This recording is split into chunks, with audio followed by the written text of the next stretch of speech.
for act, N is for now, boo, P's and Q's, now is the time, march to the hills, carry your sign, C is for call, pay with your life, that starts with O, step up and fight, S starts to strike, take back the night, O is for opening, H is for hope that will win, UNITY is victory's ally, run till the tots, M make a shot, riot the streets, do it for peace, equality, that starts with E, R for respect, roots and repeat, grab all your G's, give them a gift, D is a dream with alphabet, J is for justice, and we must shift if this isn't it, who, what, when, where, why, do W's come and fly, V is for voice, speak and be heard, know all your nouns, lift every verb, knowledge is key, that starts with K, if nothing else, share that today, balance is B, no catching G, scream carelessly, powerfully, F is the word that can be cool, freedom's a means, N is a tool, do you really know your alphabet's worth, do you really know your alphabet's worth?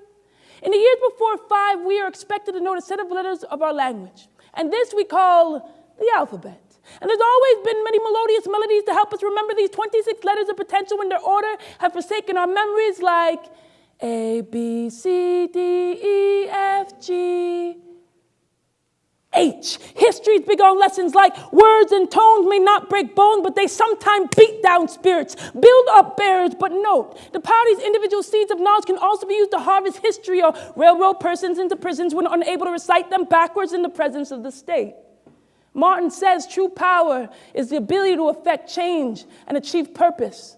So our mothers knew to prepare us, enlighten us with a way to wield them as weapons, a marriage of phonics and calligraphy, carefully cursived across our paper tongues after adding just enough to bake loaves of words and given an opportunity to rise. They surmise that I and you may become separated by as many letters as there are months, but there will always be U and S united by the T of time in our verbal textbooks. And any student of life with knowledge of ABCs becomes responsible to share the air of liberty and help others become free. C, A is not only the first letter of our alphabet or the first note in our C major scale, but it actually does stand for apple.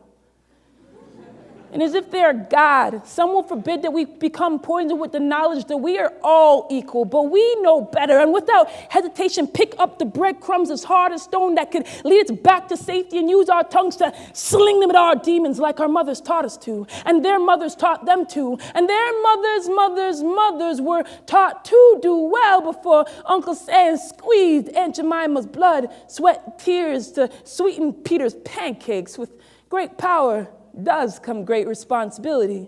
So, A before B, B before C, C before D, D before E, E before F, F before G, G before H, H before I before J, J is before K is before L is before M, N, O, P, Q, R, S, T, U, and V, W, X, then Y, and Z, or Z. A is for act, and N is for now. Thank you.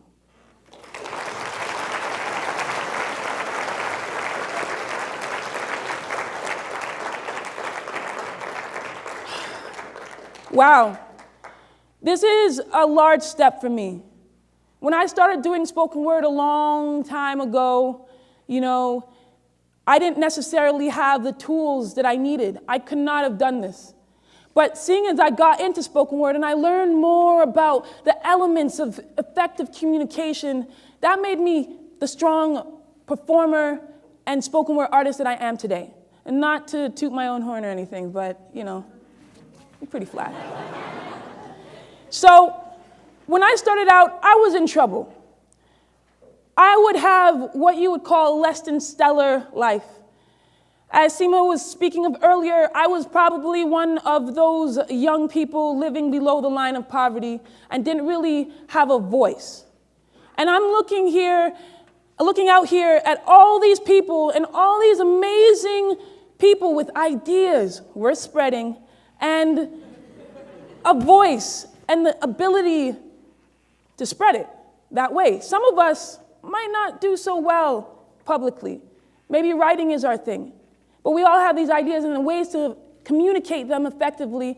And I've learned that through all my favorite speakers and all the best presentations that you might have even heard up here today had certain elements that just clicked. You'll see people come up here and you'll be like, oh man, that person was so charismatic. They were so passionate. They were so intuitive, like they were connecting with you. And it's not that that's not innately how their personality is. I would hope so. But most of them just know the tools that they are working with. So I have learned that the tools that you generally make for great effective communication skills are variance in volume. So you'll have anything from a loud whisper. You know, I want to impress upon you the importance of what I'm saying, but I don't really want to yell. It's a soft moment, but you're hearing me, aren't you? All right, so you have those moments. And there is not saying that everyone needs to be coming out here. If they want to be a great speaker, speak at the top of your lungs and start talking like this and you'll be great. No, that's actually quite scary. Please, I'll be like hiding out behind the sign here. But there's something powerful about knowing that you can control your voice. And then if you needed to, you can speak at that level. Speaking at a calm, consistent level, such as this is great. But if I just talked like this for the entire period of time, you would probably be very bored and be like, what is she talking about? I don't even understand. Will she finish the sentence? You need variance in the volume of your voice. It impresses different things. Then there's switching of speed. So sometimes, who here has had someone tell them about something very exciting? That didn't sound very exciting at all. So they're like, oh, I went to Wonderland last weekend and I went on a behemoth or something and it was so exciting. I feel I need to share this experience with somebody. Hey, you want to go next weekend? Oh, I'm sorry, I'm busy watching paint dry. Yeah, not very exciting. But if I came to you and I was like, whoa, I went on the ride. It was just like, you don't even understand what I'm talking about. It was so amazing. Wow. And I was like, and I was like, and you're like, and I'm like, oh my God, we should totally go next weekend. You're gonna be like, whew, all right, yeah, this sounds exciting. I'm down. Good. Whew, let's do this. Down there, Truth. Why didn't you just say so? Down there. You know, it's very important that I switched up my speed. I mean, if I remembered exactly what I had said previously, it would have, and I said that at like the same tempo, but really excited and put my voice up there. Even if you didn't understand a word I just said, you would have understood that I was very excited about something. And that's really important. Now you have the variance in volume, you have the switching of speeds, you have the different diction. And that's just something that these are ingredients that everyone has. You just don't realize it. It's like me giving you all the ingredients to make an amazing lasagna of sorts. And everyone is going to be like, you know what, I don't want to use too much salt. Oh, some people are like, I don't want any meat in mine. And that's fine. Like, so you decide how you want to use it and how much of whatever you need to use is used. But that's how you would present it. It's like, these are the ingredients. So the difference in dictation is if I was to take something as simple as Mary had a little lamb. Yeah, something real simple like that. Just by saying it differently, you understand something different. So if Mary had a little lamb, very informative. There is documentation that Mary, indeed, does have a little lamb. Let you know. And then if I was like, Mary had a little lamb, you'd be like, whoa, I didn't know. Why didn't Mary tell me? I just saw her. You're like, oh. And it'd be like, Mary has a little lamb. Oh, I thought it was John all along. Here I was thinking John had a little lamb and it was Mary? Shoot. I am well informed now. You know, it's just like, I did not add any extra words in there, but something different was understood. And that is the difference in dictation. So you by being aware of these things, you are able to effectively communicate job interviews, class presentations, communicating with your friends. People do this way too much. How many of you have sent out a text with a joke and it didn't come out as a joke? Someone like took it like, what do you mean? I was like, I was just joking. Didn't you get my sarcasm? Yeah, of course. And then the final pillar that I like to use, I mean, there is so much more, but these are the four main ones, is the pedestal and pregnant pauses. Brain fart, just joking. No, but when you have something really important, if you are inquiring something of your audience, you're like, hey, what do you think of my poem that I just did? Am I going to run right into like, what did you just think of my poem that I just did? It was amazing, wasn't it? I just worked on that all the time. No. Let your audience ponder on that. And sometimes as a poet, I like to use words like ponder and shards. I will expose my ribcage. You know, like just like, I guess that's one of those inside for the people who've probably been to those finger-snapping poetry slams. I should have worn my beret and, you know, got my Movember pencil mustache all together. But when you have these elements, these pedestal pauses, so there are pauses that, you know, they just give birth to another idea. When I'm telling you, I'm listing off something, telling you about all the amazing characteristics of a great public speaker, you might think of them as charismatic, understanding, enjoyable, passionate, inspired. Let those things sink in. It's really important that you allow people to feel, connect with you. And not to say that if someone comes up and executes these things well, doesn't mean that they're insincere. They've just made an honest attempt to connect what they want to say with how best to say it.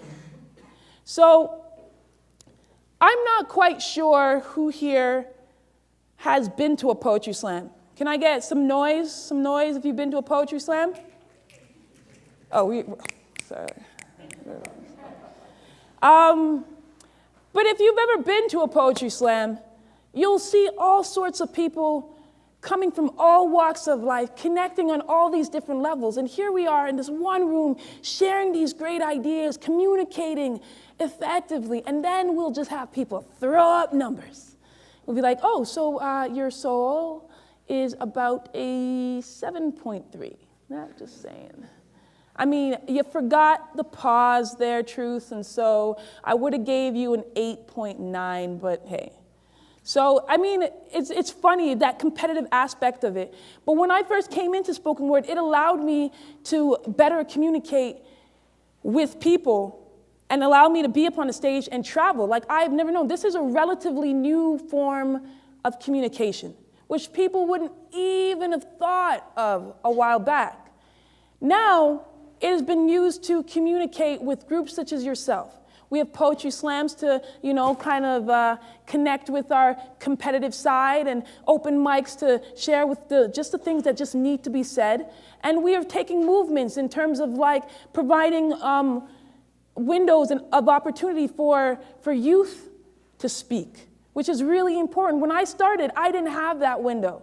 And this has literally saved my life. Why wouldn't I go and share this with the youth a lot earlier than it got to me?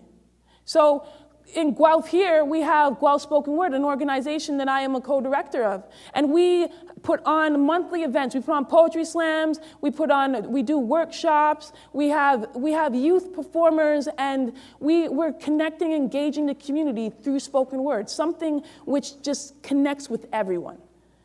And These are such simple techniques that we use all the time. So why don't you come out to a poetry slam sometime, and you'll just see like how, although not anyone sounds like me, I'm quite unique, I assure you, but we all have these similar connections of effective communication through spoken word. So I'm going to leave you with a poem that I just love to perform anytime I get a beautiful audience like this, and it's called Alone. Happy birthday to me. Today is my birthday. No, not today, the day of my birth, but today's the day of my rebirth, because every day that I do this poem, I reemerge from within this womb of myself. And I'm alone. The same way I'm going to die alone, but hopefully never lonely.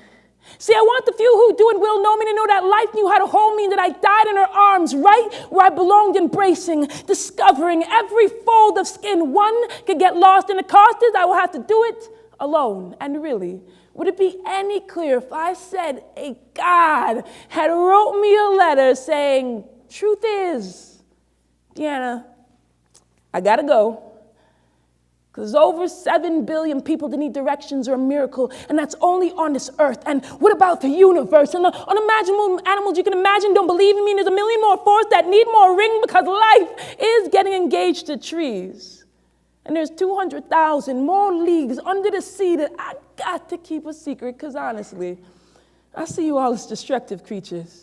And there's plants I got to protect so this world will have what it needs to heal it. I'm not forsaking you. No, I am not your father whose heart would be in heaven. Hallowed be thy silent shame. I'm just leaving you my spirit and free will, understanding there'll be days you curse my name, so you take care while I'm gone. Find my voice and yours to keep you strong, and I'll leave your life with teachers who will inspire you and remind you what I can do, in that words are more than a sound or sounds forming meaningful elements of speech. They are powerful tools to reach those like you who are of the state of solitude, a place where when you blink, it's just you behind the eyelids.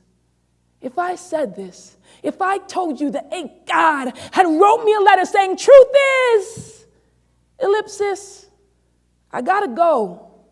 Is that when you'd finally get it? This message that life is a revolving door system. You're born alone, you age and struggle to connect because this life is meant to hurt? Wait a second.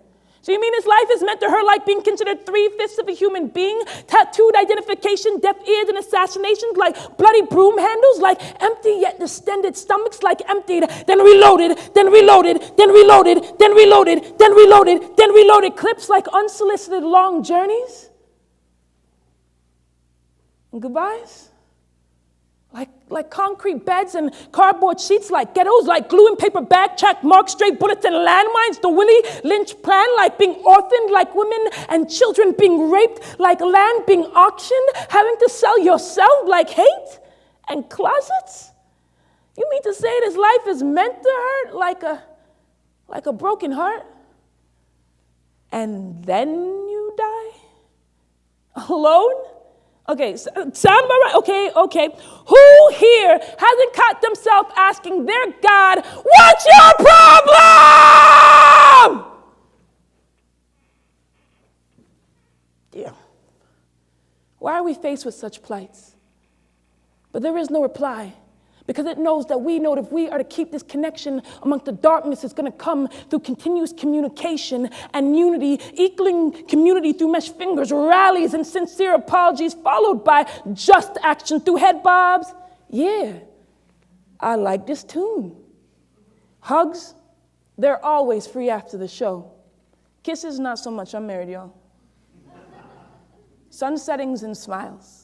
And you see the end will justify the means if I can echo, you're not alone, you're not alone, you're not alone. To our reflection and mean it. Don't you agree? Don't you want to be a part of something that is not inside the box or on the fence, but somewhere in between? If so, when you feel alone, sing, happy birthday to me. With me. Because to die alone could be done with ease. But to live together requires work. Work that cannot be done alone.